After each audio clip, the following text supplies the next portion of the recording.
Ahora sí. Bueno, un hombre de 85 años es visto por una asistente social en un centro para personas de la tercera edad para valorar sus necesidades sociales y las de su mujer que está postrada en cama. Aparentemente no presenta ningún trastorno físico y no presenta ningún deterioro del pensamiento y de la memoria. En su historia personal, confeccionada con sus informes y los de su hija, aparece que esta persona tuvo una carrera exitosa como abogado y hombre de negocios. Ha estado casado durante 60 años y su mujer es la única persona a la que ha expresado sentimientos de ternura y es la única que ha confiado. Siempre ha sido un hombre muy cauteloso a la hora de hablar de él mismo a los demás, creyendo que si lo hace, pueden aprovecharse de él.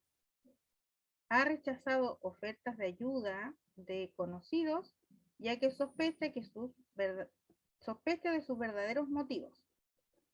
A lo largo de su vida han existido numerosas situaciones donde ha reaccionado con una suspicacia exagerada, en ocasiones rayando lo delirante. Por ejemplo, almacenar cartas de un cliente en una caja de seguridad secreta, de forma que pudiera utilizarla como prueba en caso de que éste intentara, seguramente dice ahí, demandarle por mala administración de sus acciones. Siempre se ha dedicado a lo que él considera trabajo útil y dice que nunca tiene tiempo para actividades de ocio, incluso los 20 años que lleva retirado. Dedica mucho tiempo repasando y controlando sus acciones en la bolsa y ha cambiado de asesor en varias ocasiones al interpretar pequeños errores en los estados de cuenta mensuales como pruebas evidentes de intentos fraudulentos del asesor de encubrir gastos fraudulentos. Ahora, esto que ustedes ven aquí, ¿qué rasgos de la personalidad de esta persona de 85 años les llama la atención? Partamos desde arriba. La desconfianza de todas las personas. La desconfianza a todas las personas, ¿ya? ¿Qué más? Vayamos leyendo, a ver.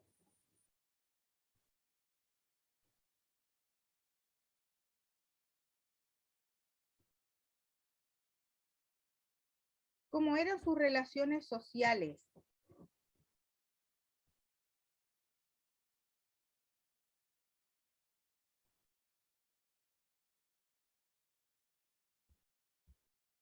Participen, chiquillos, porque así vamos aprendiendo, aunque se equivoquen.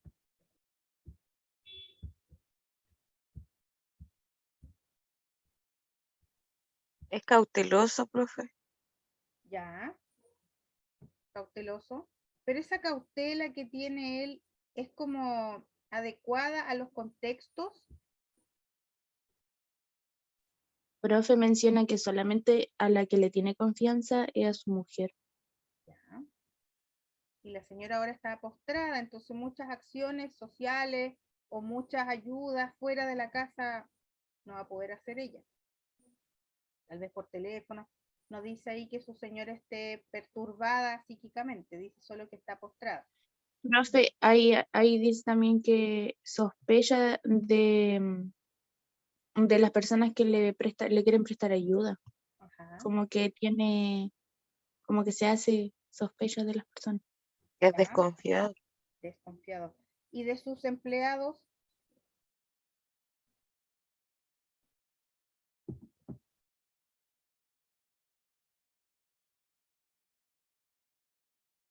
Tiene algunos asesores ahí y lo ha cambiado con recurrencia. Bueno, si ustedes conocieran a una persona así, sin darle un diagnóstico, ¿qué pensarían que tiene este hombre? ¿Por qué será así? Hipoteticemos, a ver, imagínense por qué será así.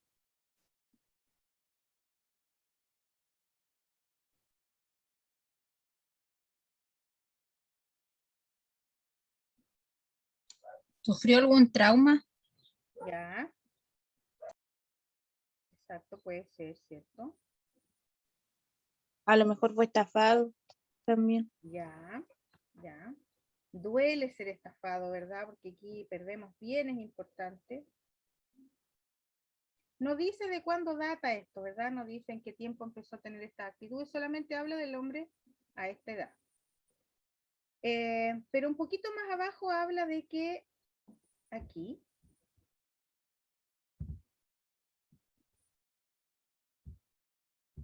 dice que siempre se ha dedicado a lo que él considera trabajo útil.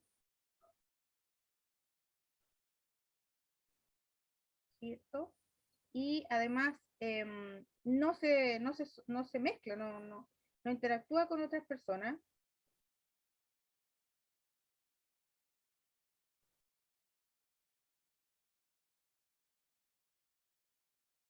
¿Conocen gente que es desconfiada?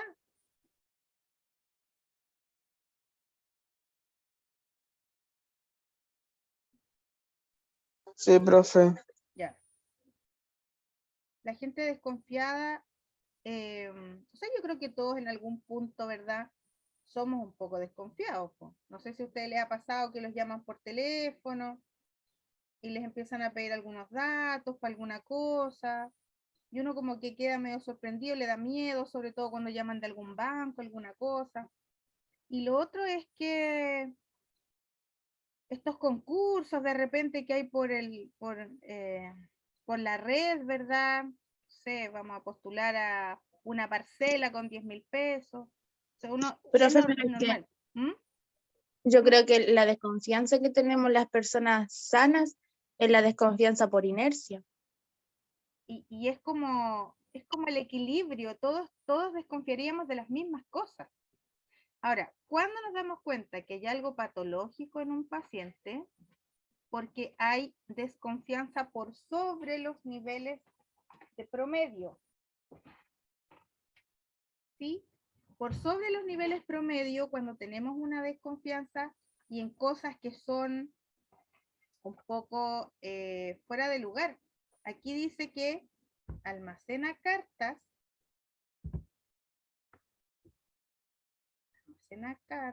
en caso de que, por si acaso, en algún minuto en que él está prestando servicio a alguien, esta persona tuviera problemas con él y lo quisiera demandar. O sea, realmente no confía en nadie. Esto ya lo hace súper patológico. 20 años que no socializa y que es muy, se resguarda demasiado. Entonces aquí no hay problemas de competencias, porque él es un abogado, trabajó hartos años, seguramente, aquí lo dice, un trabajo exitoso, pero sin embargo no tiene confianza en sí mismo. Bueno, la clase pasada revisamos los trastornos de la personalidad. Quiero que recuerden cuántas clases habían, cuántos grupos de trastornos de personalidad.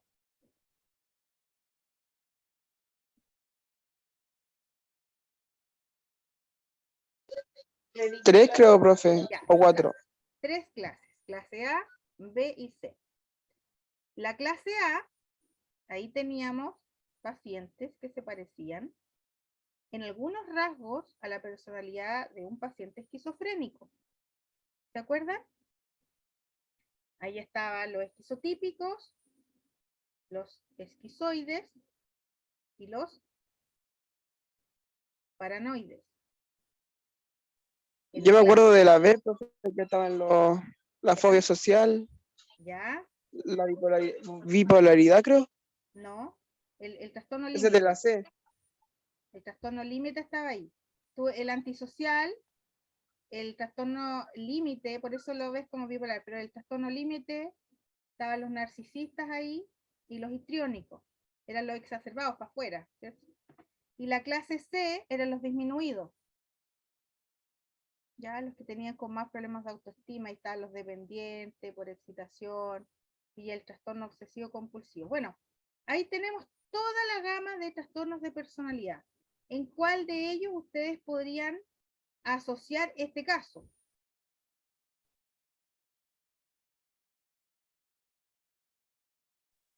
En la C, profe, donde tiene desconfianza. Tiene desconfianza. Ah, pero ahí No, tenemos no tiene seguridad, no tiene seguridad en él. ya, no tiene seguridad en él. Pero fíjate que no es así. Aquí tiene seguridad en él no tiene seguridad en el otro. ¿Qué dice el resto? Porque ¿de qué trastorno de personalidad se puede tratar esto? ¿Es un esquizoide? ¿Es un antisocial? ¿Es un narcisista? ¿Es un dependiente? ¿Es un paranoide? ¿Es un esquizotípico? ¿Qué es? Un episoide. Porque por un momento, ¿o no? Pero el esquizoide tenía más que ver con los rasgos negativos de la esquizofrenia, que tenía más aplanamiento afectivo, de que era una persona más retraída, con aislamiento social, pero no desarrollaba todas las capacidades para relacionarse con el otro, para hacer roles. Paranoide, profe. Paranoide. Paranoide. ¿Ya? ¿Quién más dice paranoide? Yo. Ya. Claramente aquí, Profe, su micrófono. no sé por qué se me cierra. Ya, predomina lo paranoide. ¿Estamos todos claros? Bueno, vamos a ver qué necesidades podemos ver aquí que podamos intervenir. Vamos a poner aquí que es desconfiado.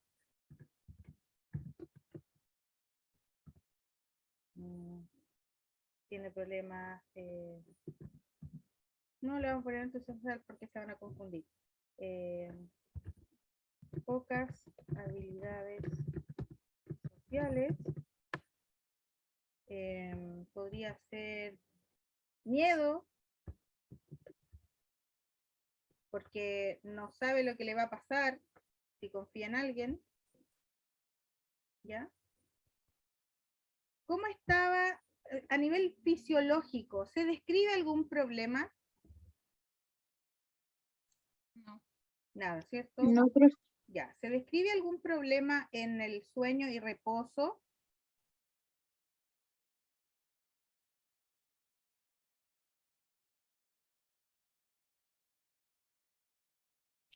Profe, si lo subo un poquito más arriba para poder leer. ¿A qué se dedica este hombre actualmente?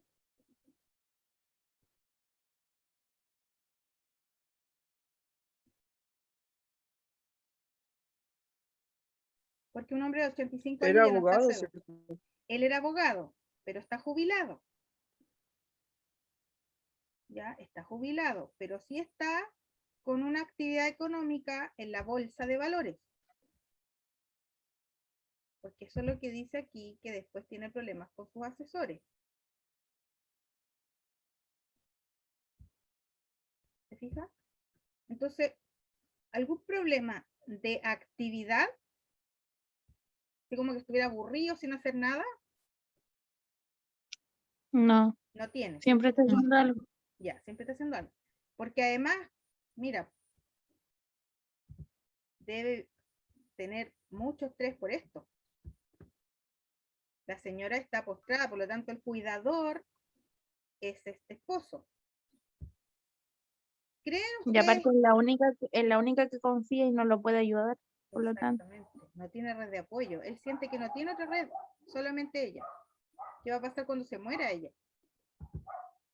Pero yo diría que en términos de la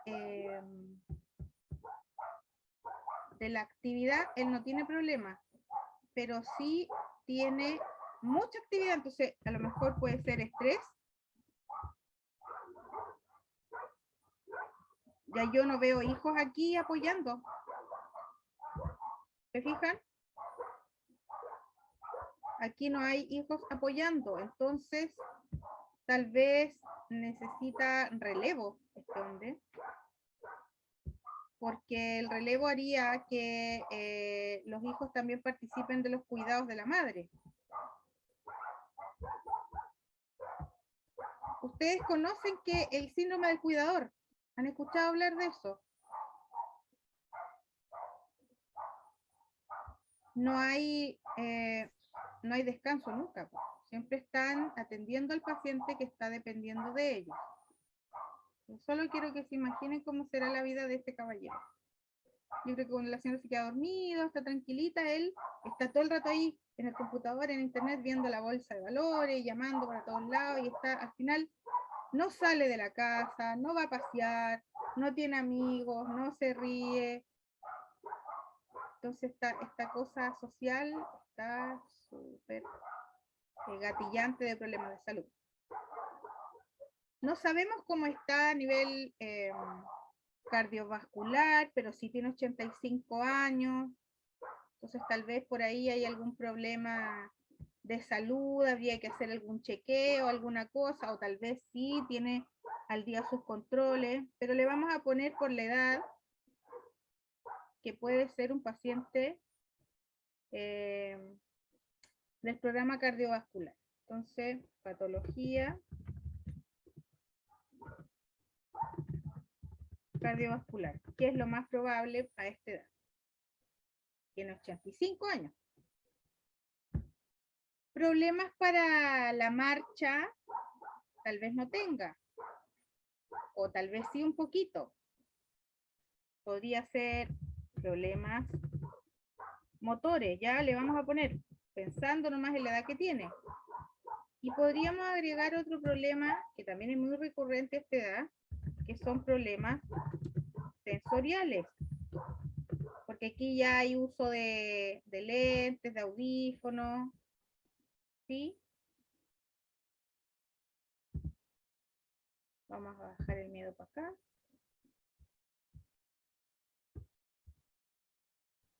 ¿Alguien más le ve alguna otra necesidad al paciente?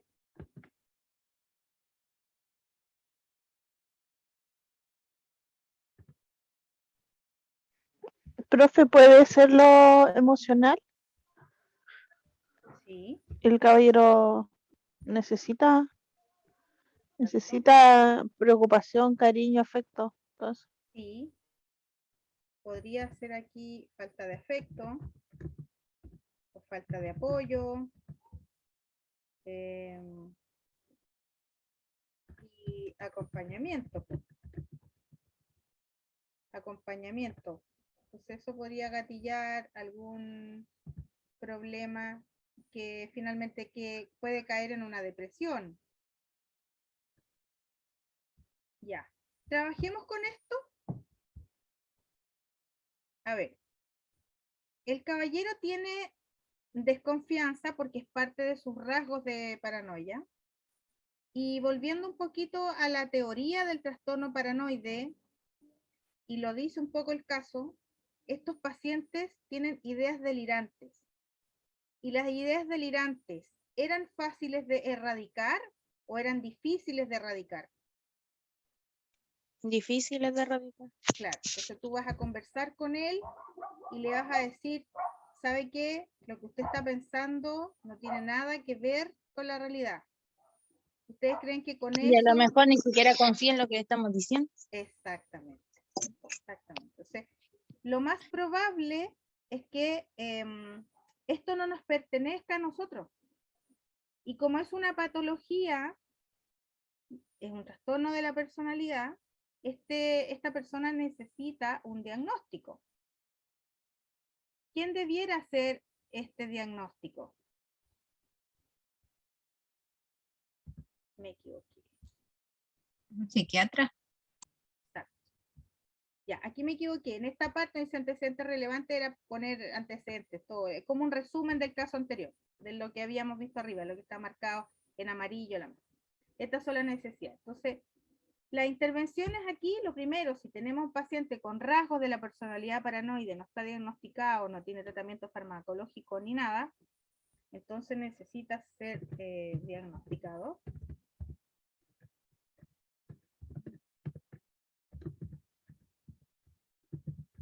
Diagnóstico clínico. Y esto solamente puede hacerlo el psiquiatra con la ayuda del psicólogo. ¿Saben por qué? Porque aquí volviendo un poquito a las clases pasadas de los instrumentos de valoración, hay unos compañeros de ustedes que están trabajando en otro instrumento que es súper importante, que es el test de Rorschach. Alguien que se quedó atrás en la unidad no pudo entregar su trabajo a tiempo, pero están trabajando en eso, en el test de Rorschach, lo van a exponer después en algún momento. Y ese test de las manchitas nos dice a nosotros más o menos qué tipo de personalidad tenemos. Entonces aquí hay que definir, porque alguien me dijo, oye, pero es medio esquizoide. Sí, tiene razón, en esta cosa de la poca afectividad y que son personas que no tienen muchas relaciones sociales, se parece al esquizoide, pero predomina lo paranoide. Y como él sí tuvo habilidades para relacionarse con otros de manera laboral, quizás se descarta. Pero de todas maneras hay que definir cuáles son los rasgos aquí. También alguien dijo que podía ser de la clase C, porque no tenía confianza en sí mismo. Pero la verdad es que aquí es más relevante la desconfianza en los demás que la poca confianza en él mismo, pero no lo sabemos en profundidad. Entonces sí podría haber un psicodiagnóstico, ¿te fijas? Se habla de psicodiagnóstico cuando el psicólogo tiene que utilizar una herramienta para poder apoyar el diagnóstico del psiquiatra. ¿Ya? De eso se trata el psicodiagnóstico. Y el test de Rorschach es uno de los test más importantes. Bueno, entonces, una vez que está diagnosticado, a lo mejor el doctor le va a decir, mire, ¿sabe qué? Yo veo aquí harta ansiedad, harta angustia. No le va a decir a él, usted tiene esto, tal vez le va a incomodar el diagnóstico al paciente, pero sí, el doctor va a darle un tratamiento farmacológico para que disminuya un poco esta aprensión a estas ideas delirantes, ¿verdad? Porque todos los pacientes paranoides están angustiados, están ansiosos, y con un tratamiento farmacológico se podrían sentir un poco mejor. Entonces aquí va a necesitar un diagnóstico clínico y un tratamiento farmacológico.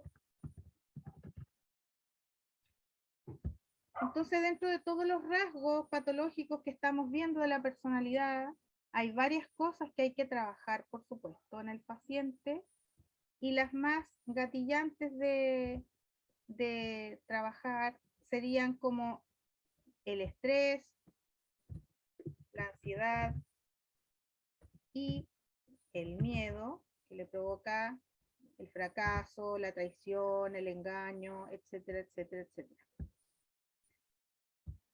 Entonces, en este caso, ¿quién podría trabajar estas cosas, estas emociones?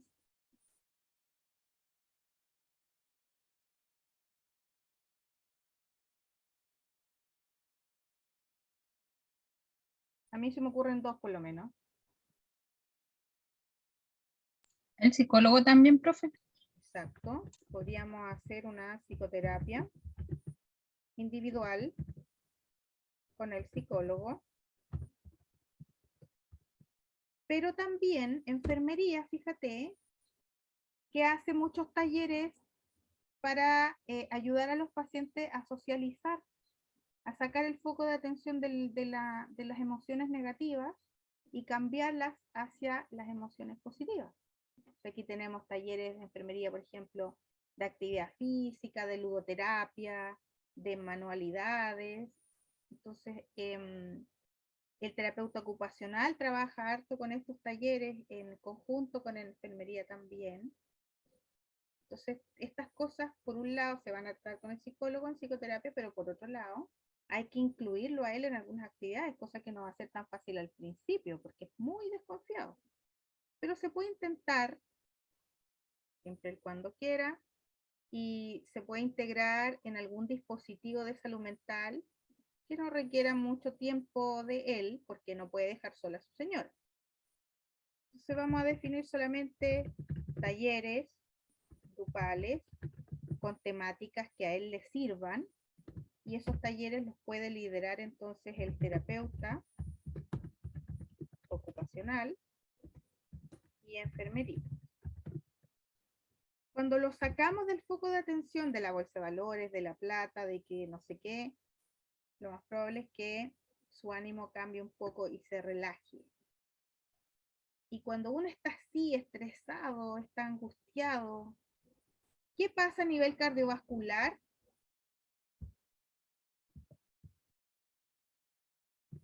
¿Cómo está nuestra presión arterial, el pulso, cuando estamos estresados, angustiados y con miedo? Se eleva la taquicardia. Taquicardia, hipertensión, ¿verdad? Hipertensión. Tenemos que chequear esto igual, po. Entonces, si nosotros pudiéramos ver a este paciente, porque va a ir a algunos talleres grupales donde nosotros, enfermería, en conjunto con el terapeuta, vamos a participar. ¿Qué deberíamos hacer nosotros desde lo cardiovascular para ir contándole a los colegas del equipo cardiovascular? Yo no puedo llevarlo así como, mira, chequéenlo ustedes. Oye, ¿y ustedes por qué no lo chequearon primero si estaban ahí, enfermero y técnico de enfermería? ¿Qué deberíamos hacer con él mientras tanto en salud mental? Que es algo transversal, universal, no tiene nada que ver solamente con la salud mental. El control de los signos vitales. Exactamente. Control de signos vitales y hay que hacer una anamnesis de su historia de enfermedades cardiovasculares. Si ustedes, por ejemplo, le toman la presión a este paciente en un taller que vienen por recién conociéndolo, y le toman la presión y tiene 185 con 109 milímetros de mercurio, ¿qué les parece eso?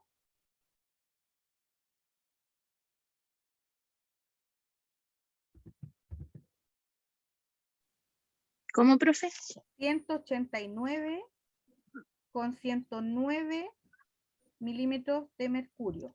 O Tiene 185. hipertensión. Tiene hipertensión, ¿cierto? O puede que tenga una crisis hipertensiva. O una crisis de hipertensión. Entonces, ¿qué le vamos a preguntar al caballero? Le tomamos la presión y nos sale eso. ¿Qué hacemos? Que ¿Qué si le vamos a tomó hacer? café, si pasó rabia, o si tiene alguna enfermedad de base, si se vino muy rápido. Ya, hay que indagar. ¿Por qué el paciente está así? Ya, el paciente le va a decir, no, es que yo soy hipertenso. ¿Qué más le van a preguntar ahí? Si toma medicamentos. Exactamente.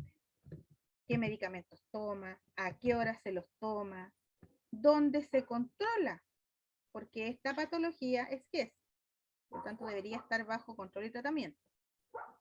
Ya, vamos a tener que averiguar cómo estarán sus controles. ¿Están al día? ¿Está ausente? ¿Están pasivos? ¿No quiso ir? En ese caso habría que revisarle el control, el carnet. Claro, el carnet, exactamente. Revisar documentación. Aquí vamos a poner carnet. En caso de, ¿cierto? Ya, porque a veces van particular, pues, algunos viejitos que no les gusta esperar y ellos pueden pagarse una consulta y van donde el doctor una vez cada 2 meses, etcétera. Y ahí tienen sus registros en una libretita personal y uno puede mirar esa libretita también.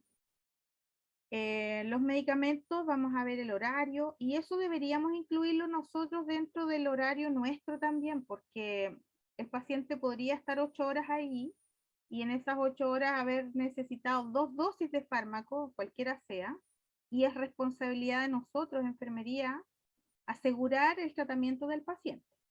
No podemos dejarlo sin su tratamiento, porque eso le puede traer descompensaciones después. Bien. Eso a nivel cardiovascular, hacíamos de ejemplo nomás, pero podríamos hacer otras cosas. Podríamos pesarlo y medirlo, sacar el índice de masa corporal, preguntar por los hábitos, ¿verdad? ¿Qué hábitos tiene? Fuma, toma, a lo mejor es un alcoholismo social, pero igual, pues toma whisky, toma ron, etcétera, viene todos los fines de semana un amigo, un hijo, y qué sé yo, o toma solo todas las noches, no sé. Bueno, supongamos que con 85 años ya le duelen las rodillas, le duelen las caderas, le duele la espalda, porque está movilizando una señora postrada. ¿Quién podría ayudarle a resolver esos dolores? El kinesiólogo. Ya, entonces aquí yo debería contarle al psiquiatra, que es el médico tratante, y hacer una interconsulta, primero, a traumatología, porque el médico especialista en el área motora es el traumatólogo. El traumatólogo a lo mejor va a ver otros exámenes, por ejemplo, una resonancia magnética para ver cómo están las caderas, cómo está la columna, y luego una radiografía, partiendo por ahí, y de acuerdo a lo que encuentre el doctor como diagnóstico, le va a dar algunos fármacos, ¿verdad? Pero también es súper importante la quimioterapia en el caso de que estuviera agudo, y lo más probable es que él refiera dolor, porque está moviendo un paciente postrado. Bueno, también existe otro problema aquí, que ustedes me decían que a lo mejor podría tener algunos rasgos de algún cuadro del ánimo, porque se siente sobrepasado, ¿verdad? No tiene falta de apoyo y acompañamiento. ¿Cómo puedo saber yo cuál es su nivel de carga en su casa? ¿Cómo puedo saber con quién se relaciona Con una familiarmente? asistente social, ¿Con una qué? asistente social. Hay unas Ya, personas que ven ese tema. sí, pero fíjate que basta con que nosotros vayamos a hacer una visita. Yo puedo hacer una visita domiciliaria y puedo ver cómo vive este caballero. Porque a lo mejor la señora va a estar sin úlceras por presión. Va a estar limpiecita, va a tener sus comidas, etcétera, pero tal vez la casa está desordenada, sucia. Yo solamente me pongo en el peor de los casos para enseñarles. Pero puede ser que sí, pues, que esté así. Ahora, los adultos mayores son súper metódicos, súper ordenados, tal vez no sea el caso, pero nos vamos a imaginar que sí necesita ayuda para hacer las labores domésticas, y también necesita ayuda para que alguien lo acompañe, que converse, por último, que salga a distraerse un rato, va a participar a lo mejor de algunos talleres, va a ir a psicoterapia, va a ir a control con el psiquiatra, no va a poder dejar a la señora sola. Entonces aquí una visita domiciliaria nos podría ayudar a mirar su entorno, cuál es su carga realmente de trabajo, con quién vive ahí, a lo mejor hay un hijo, pero no aporta con nada en el cuidado de la mamá, o una hija, no sé. Pero es necesario entender quién lo visita, quién vive en la casa, con qué otros miembros de la familia se relaciona este caso. ¿Ya? Entonces vamos a ver su red de apoyo.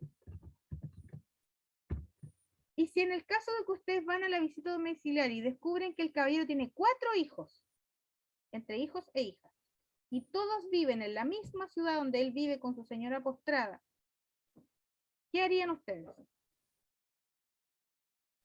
Yo lo denuncio. Ya, pero eso sería si no quisieran ayudar, ¿verdad?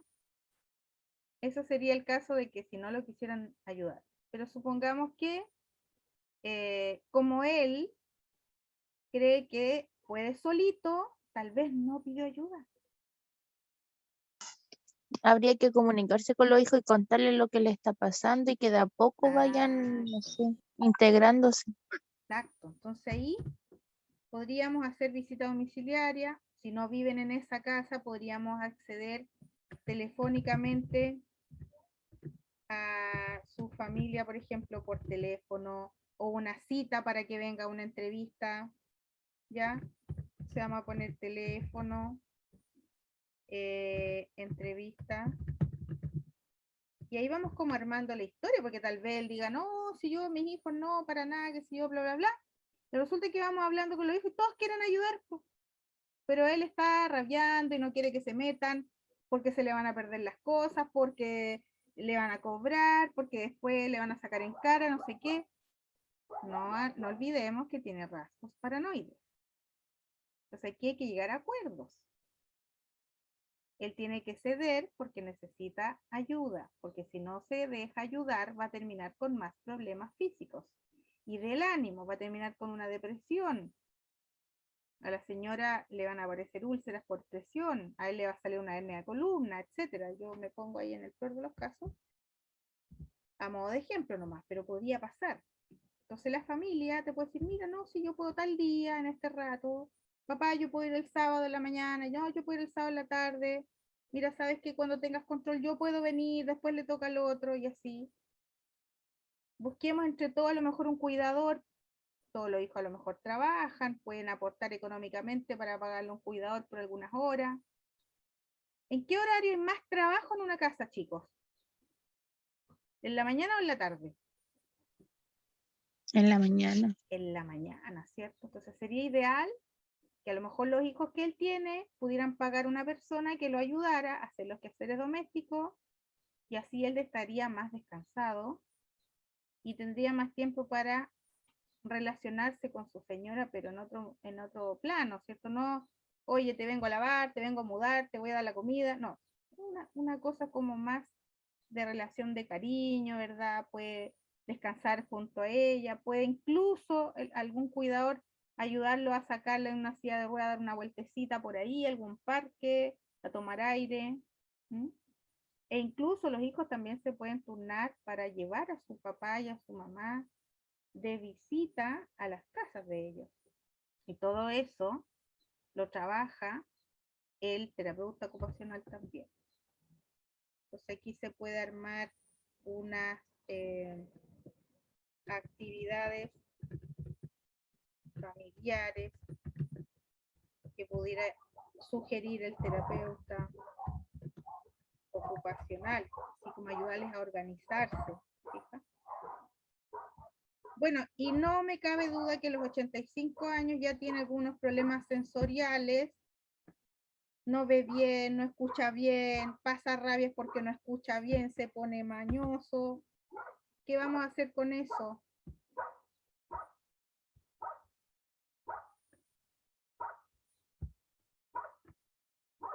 Supongamos que no tiene audífono y sus lentes no le sirven mucho. ¿Qué podemos hacer ahí? Integral, hay programas en los centros de salud a veces para los lentes y para el tema de los Claro. audífonos. Claro. Uy. Pero le vamos a dar una interconsulta. Primero, acuérdense, el médico tratante de este paciente va a ser el psiquiatra. Todos los otros especialistas que él necesite ver, va el médico tratante a dar interconsultas para los distintos especialistas y él va a quedar, por supuesto, en alguna lista de espera, algunas son más grandes, otras son más chiquititas, pero nosotros en enfermería somos súper buenos para insistir, ¿verdad?, con los otros equipos hasta que nos dan una hora lo más pronto posible. Entonces, interconsulta puede ser a oftalmólogo, otorrino, ¿ya? Etcétera. Y estas interconsultas lo van a ayudar a acceder a acceso a dispositivos, ¿verdad?, que me permitan ver, escuchar mejor.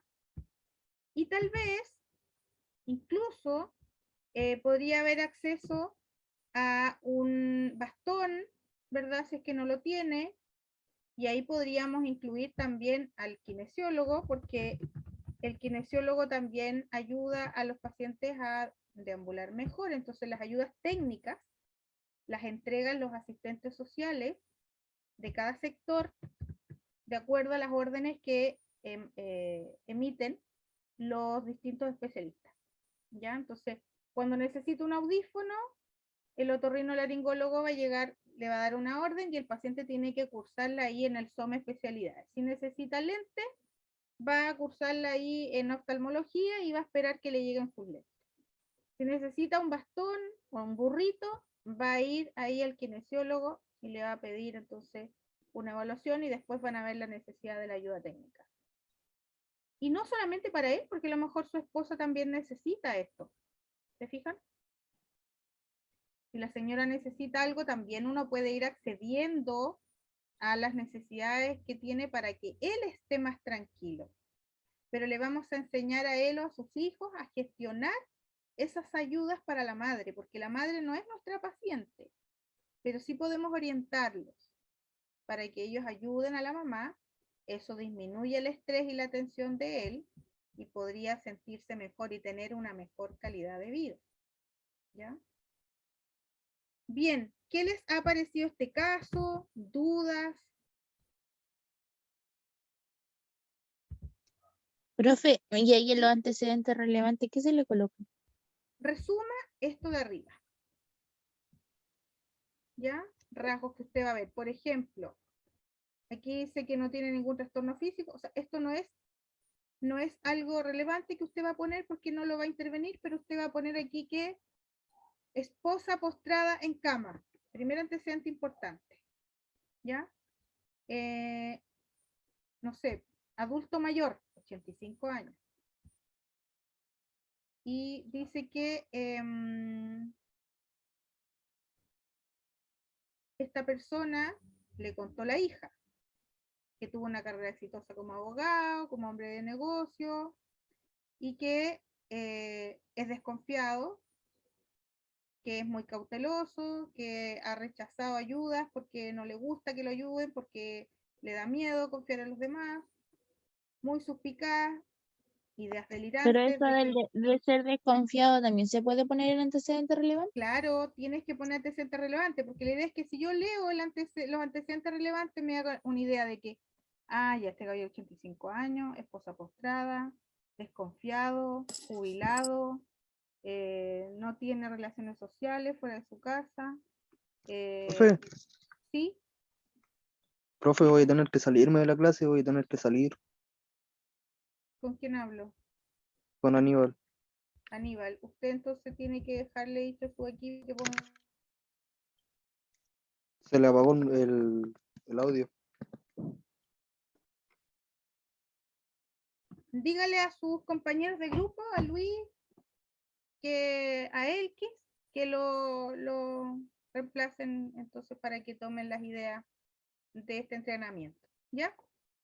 Yo Ya, profe. necesito saber si tienen dudas de su caso, sí, pues Aníbal. Así que por eso tiene que decirle para que me pregunten a mí, porque después del recreo vamos a atender dudas nomás. ¿Ya? Bien. Entonces vamos a dejar este caso hasta aquí. Segundo caso, trastorno de personalidad.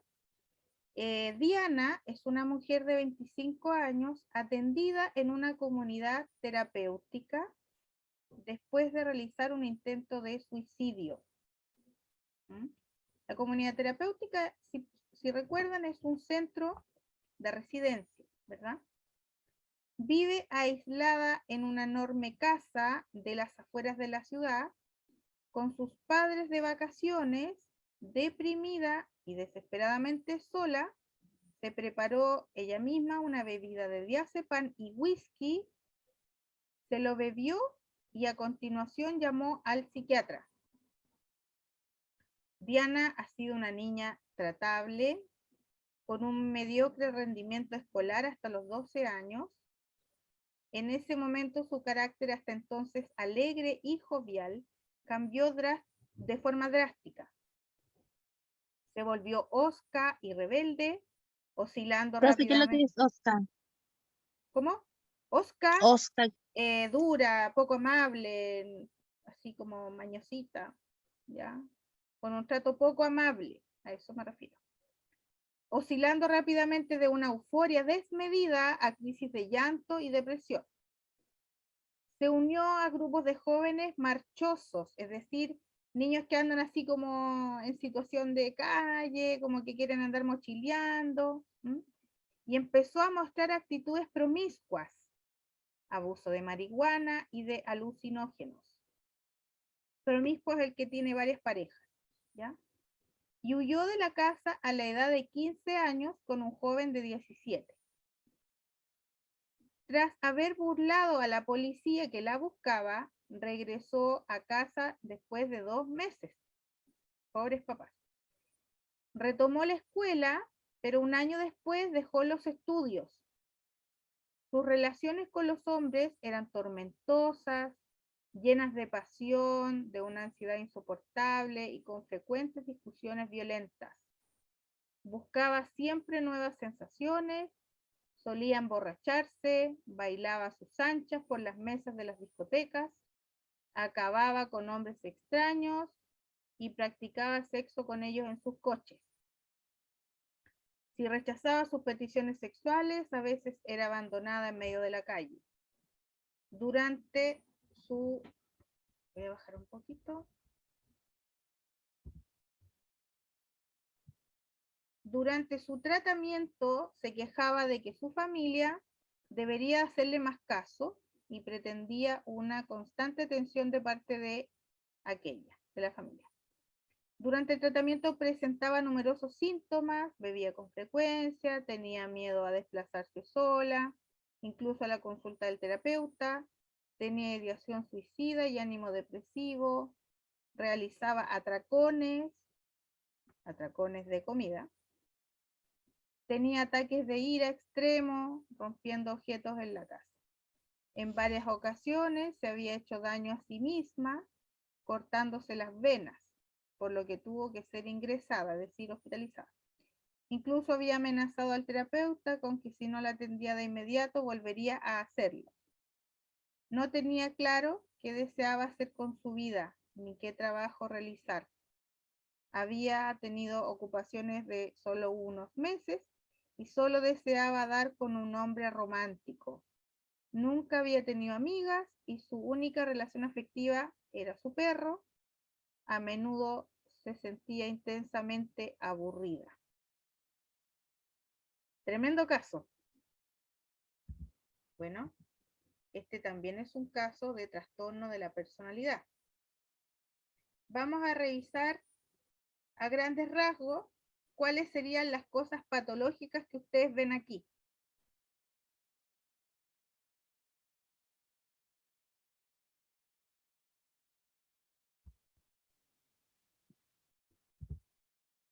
La soledad que sentía, profe.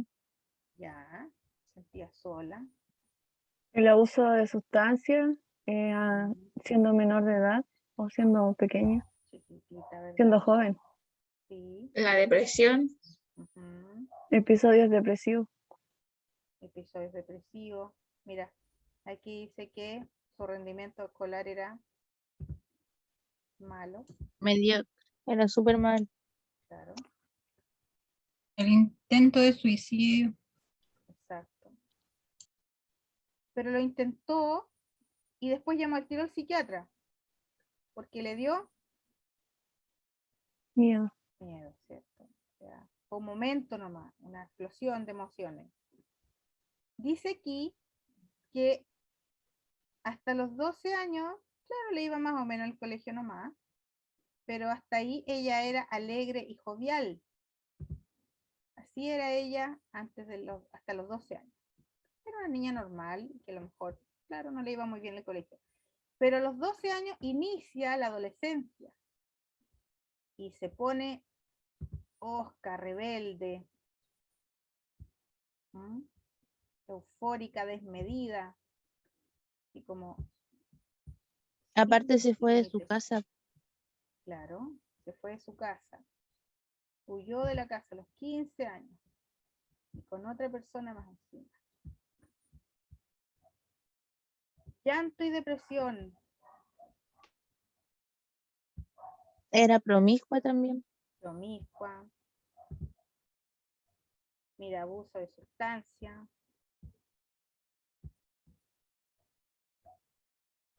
Era buena para amenazar también. a su carácter, ¿cierto? Bueno, las relaciones con los hombres. Aquí. Esto igual es importante. Eran relaciones de amor y odio. De todo o nada, de blanco o negro. ¿Se acuerdan dentro de los trastornos de personalidad? ¿Quiénes tenían estos rasgos? Trastorno límite de la personalidad. ¿Están todos de acuerdo? ¿Quién piensa que Sí, puede ser profe. otra cosa?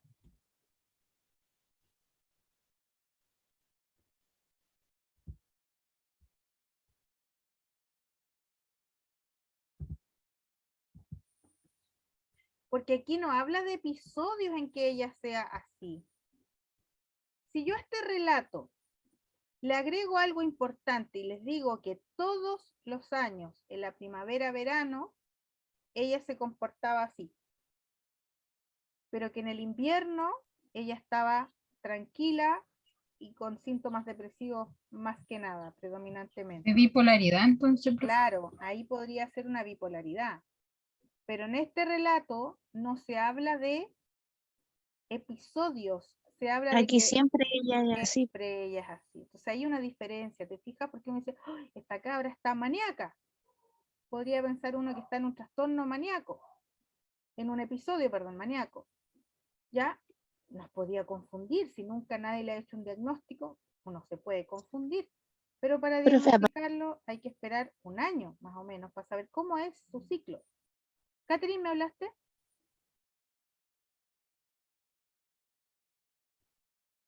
¿No? Catherine, me hiciste una pregunta, parece. ¿Mm?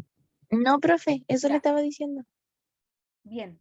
Entonces, esto también llama la atención, porque esta cosa de que practicaba sexo con extraños, los autos, y se emborrachaba mucho, claro, uno puede pensar, oye, a lo mejor es manía nomás lo que tiene ella. Pero aquí no dice que es episódico, aquí dice que siempre, desde los 12 años de corrido, ha estado así. Y por supuesto obedece a estos rasgos patológicos de la personalidad.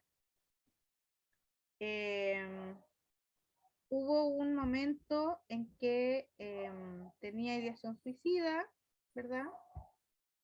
Esto siempre viene porque no le satisface algo, alguien no hizo lo que ella quería. Y cuando hay ideación suicida, el paciente, por supuesto, tiene que estar hospitalizado. Eso lo tenemos clarito, ¿cierto? Mira, esto también puede confundir.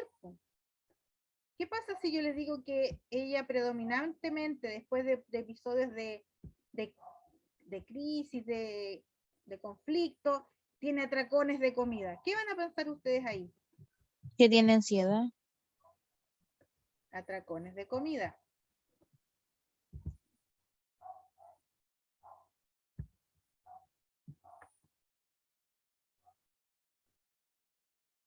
¿Quién tenía atracones de comida? ¿Qué patología? La bulimia, ¿o no? La bulimia, ¿cierto?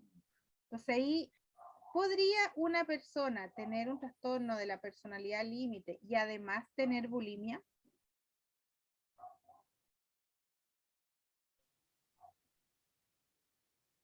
No, Sí, Sí puede. exactamente.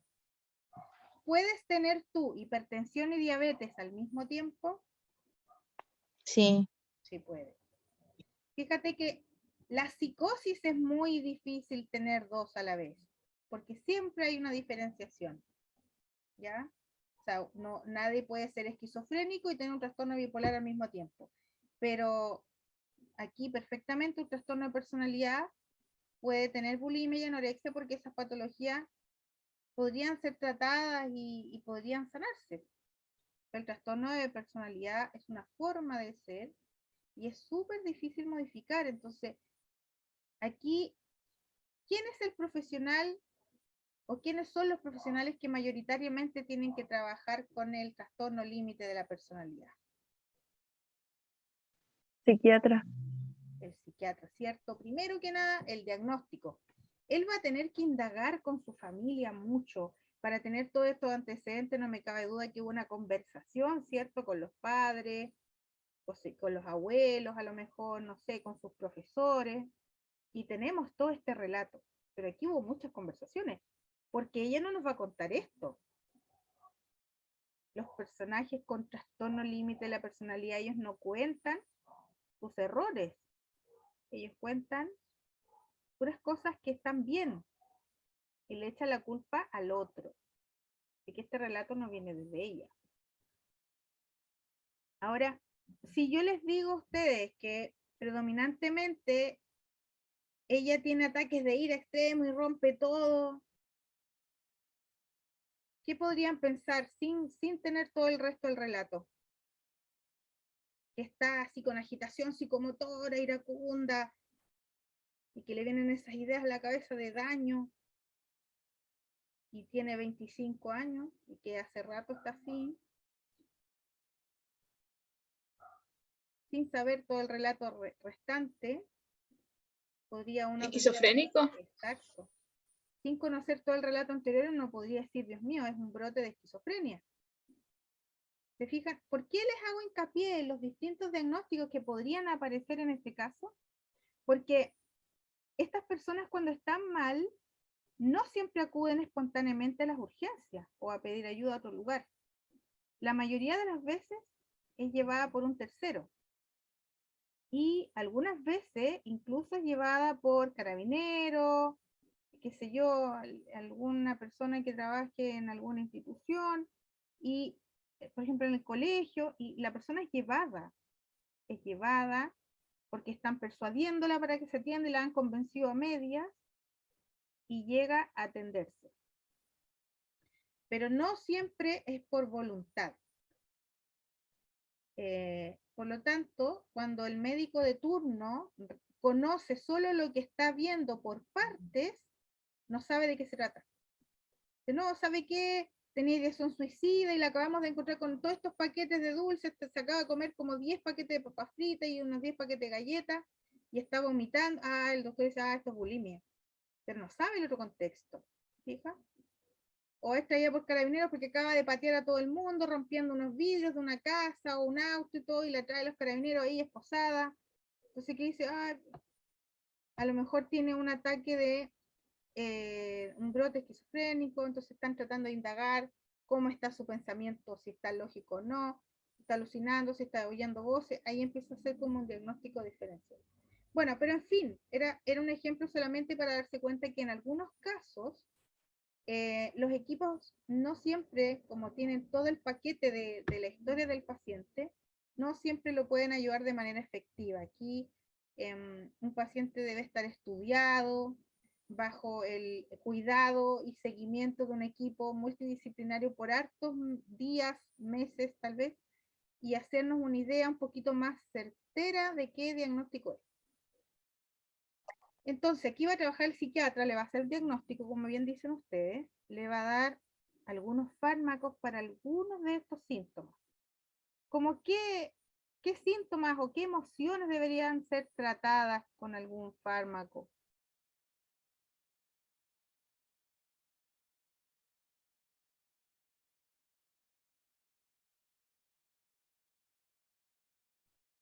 ¿Es más eufórica o es más depresiva esta niña? Es más eufórica. Ya, es más eufórica. Pero también hay episodios de depresión, entre comillas, con llanto, con ánimos depresivos, con intentos de suicidio.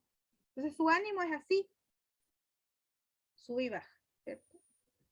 Por lo tanto, aquí va a necesitar estabilizadores del ánimo, que lo vamos a revisar en farmacología más adelante. Y lo que sí o sí, aquí aparte de los estabilizadores del ánimo, necesita fármacos para la contención de los impulsos. Entonces, lo más probable es que el psiquiatra le agregue algún fármaco para que esté más tranquila, algún sedante, alguna cosa así, que en el día la mantenga un poquitito más tranquila. Pero como tenía adicción a las drogas ella, y abusa de la sustancia, entonces estos fármacos no se los puede tomar sola. Aquí tenemos que pedir ayuda a terceros. Tiene 25 años, es una adulta, pero habría que dejarla en algún centro porque aquí hay mucho riesgo de autolesión. ¿En qué dispositivo de salud mental tendrían ustedes a esta persona?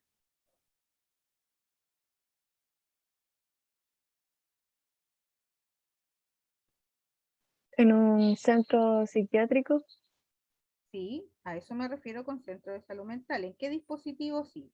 Hospital de día, no sé, COSAM, psiquiatría cerrado, ¿dónde? en Hospital de día. psiquiatría.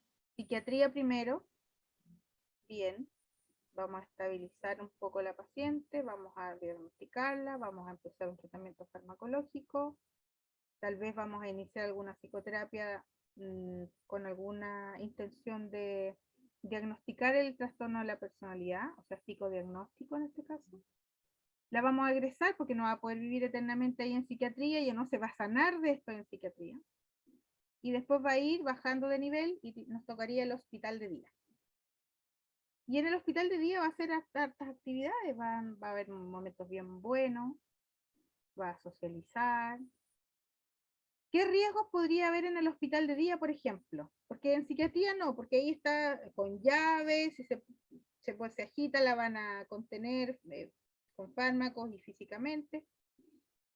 ¿Qué podría pasar en un hospital de día?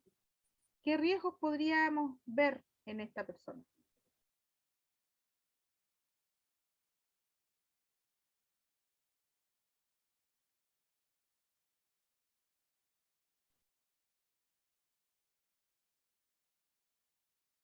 ¿Será capaz de sumarse a las normas del establecimiento?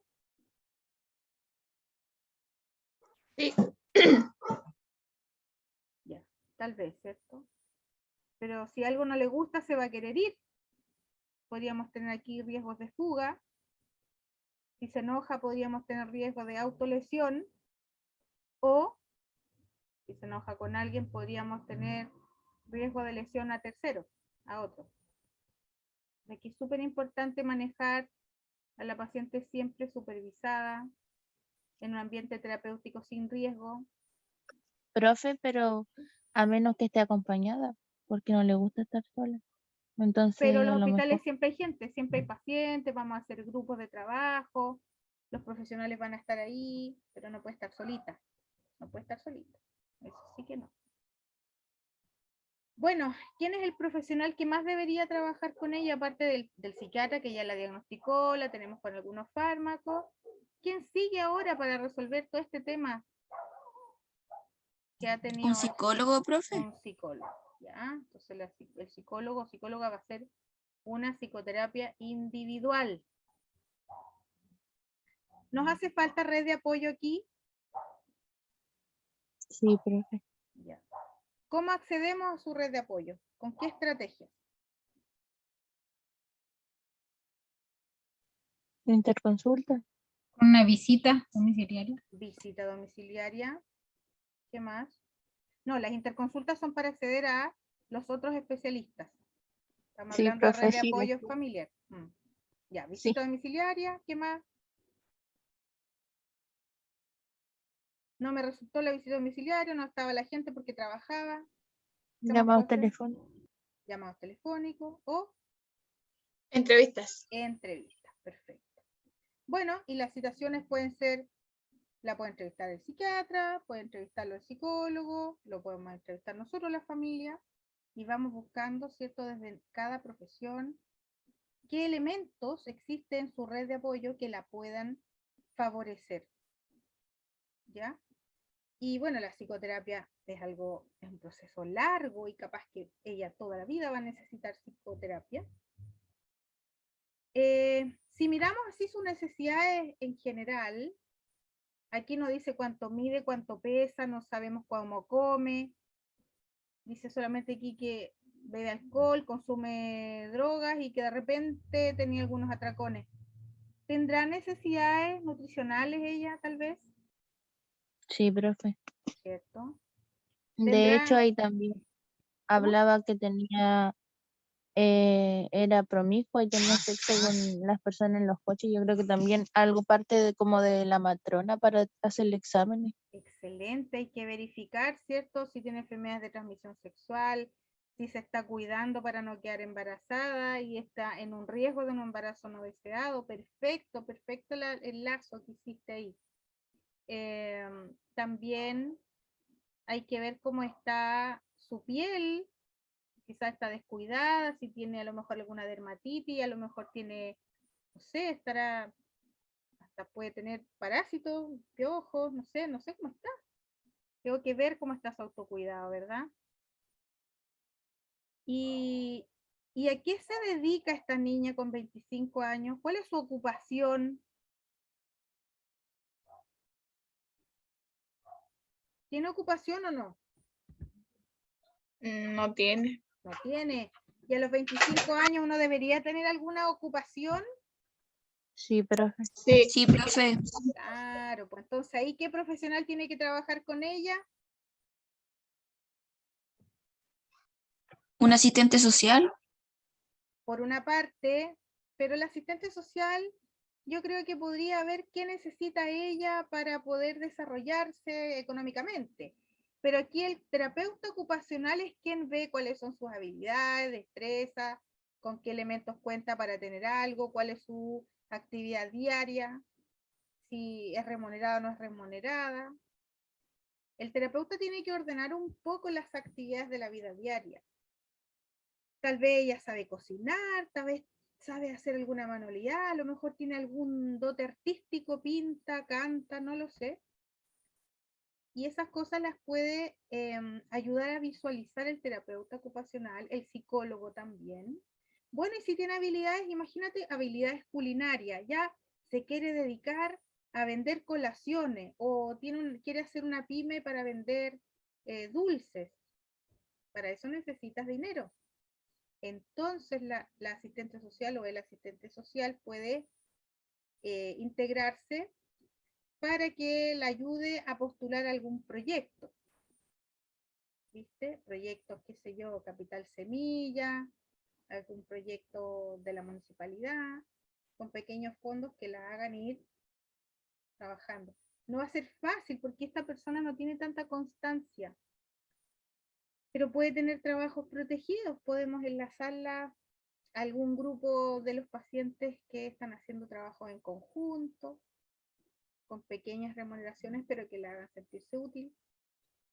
A los 25 años ella no tiene ningún plan de vida, dice, no sabe qué va a hacer con su vida, en alguna parte lo leí.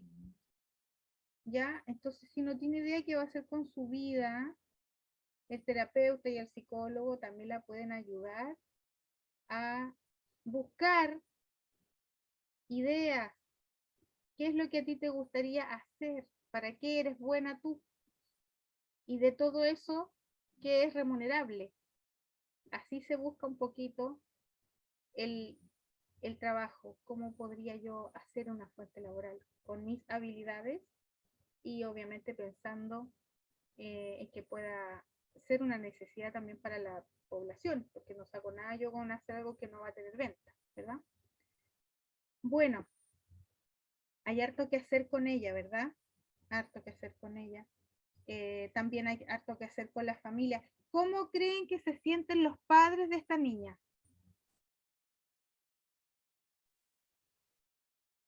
Deben estar Estrés. cansados igual. ¿Podemos hacer algo por los padres? Yo creo que sí. Sí.